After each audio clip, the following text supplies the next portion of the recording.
नमस्कार. आज पुन्हा एकदा तुमच्यासाठी आम्ही घेऊन आलो नवीन रेसिपी की कोकणी पद्धतीने भेंडीची कढी कशी बनवली जाते त्याची रेसिपी आता तुम्हाला मी सांगणार आहोत. की पहिलं काय करायचं ते आता एक बघून घ्या. की आपण आता एक लाल मिरची काश्मीरी आपण त्याला पाण्यामध्ये थोडी भिजत टाकलेली आहे, त्यामुळे कसं म्हणजे लवकर ते मिक्सरद्वारे वाटला जातो. त्याचबरोबर ही तिरफळ आहे, ह्याच्यामुळे एक स्वादिष्ट अशी कढी बनते. आणि त्याचबरोबर धने, हा कांदा चिरलेला आहे, हे लसूण आहे, हा टोमॅटो आहे, हे नारळाचं ओलं खोबरं आहे. आता हे आपण वाटप करून घेणार आहे. तर त्याच्यात आपण सर्वप्रथम या मिक्सरमध्ये जे भिजत टाकले लाल काश्मीरी मिरची टाकून घेऊया. त्याचबरोबर आपण हे धने आणि तिरफळ टाकू. तिरफळ घातल्यामुळे काय म्हणजे एक स्वादिष्ट कढी बनते, त्याची एक चव वेगळ्या प्रकारची येते, ते आपण टाकून घेऊया. त्याच्यानंतर आपण त्याच्यामध्ये अर्धा कांदा घेतलेला आहे, हा कांदा आणि एक लसूणची चार पाच हे टाकलेले आहे. त्याचबरोबर आपण एक टोमॅटो घेतलेला आहे, 1.5 टोमॅटो हा टाकून घेऊया त्याच्यामध्ये. आणि ह्याचं एक आता पहिले आपण पाणी टाकून मिक्सरला आपण टाकलेलं आहे. आणि ह्याचं एक बारीक वाटप पहिलं आपण मिरची आणि टोमॅटो वगैरे सर्व वाटप करून घेऊया. त्याच्यानंतर आपण त्याच्यात खोबरं टाकून त्याचं पूर्णपणे वाटप करून घेऊया. अशा प्रकारे आपण मिरची टोमॅटो कांद्याचं आणि हे टाकून त्याचं वाटप केलेलं आहे. आता त्याच्यामध्ये आपण खोबरं टाकून त्याचं बारीक वाटप करून घेऊया. आपल्याला गरजेप्रमाणे आपण त्याच्यात खोबरं टाकूया.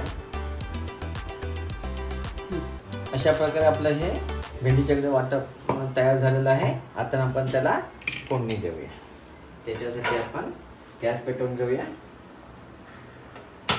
गॅस पेटलेला आहे. आपण त्याच्यावर कढीसाठी भांडं ठेवलेलं आहे.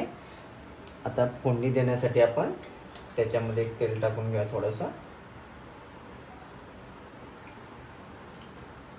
तेल टाकलेलं आहे. आता त्यामध्ये आपण लसणीची फोडणी द्या. लसूण टाकूया, त्याच्यामध्ये थोडे भाजून घेऊया लसूण.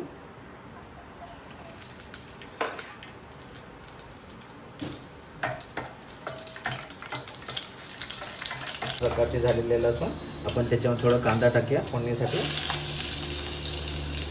जर टाकली ना फोडणीला तर त्या कढीला अजून चव येते. आता ही आता भेंडीची कढी म्हणतात, भेंडी आहे कापलेली आहे. आता ही भेंडी थोडी भाजून घेऊ. त्याच्यामुळे कसं मला भेंडीला जो चिवटपणा असतो ना, हा निघून जातो. भेंडीची तेलात भाजून घेऊन तर चिवटपणा असतो ना, हा निघून जातो. आपण हे वाटप केलेलं आहे, हे वाटप आपण त्याच्यामध्ये टाकू.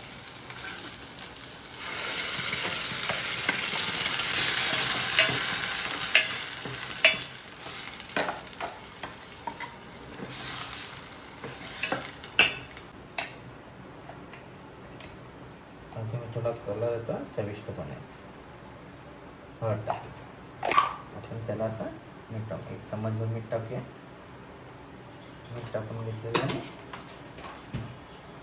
हे चवीसाठी थोडं कोकम टाकले ना, त्याच्याला एक चांगल्या प्रकारची चव येते. कारण हे कोकणी पद्धतीमध्ये कोकम नाही तर कढीला चव नाही. अशा प्रकारे ही भेंडीची कोकणी पद्धती कढी तयार झालेली आहे.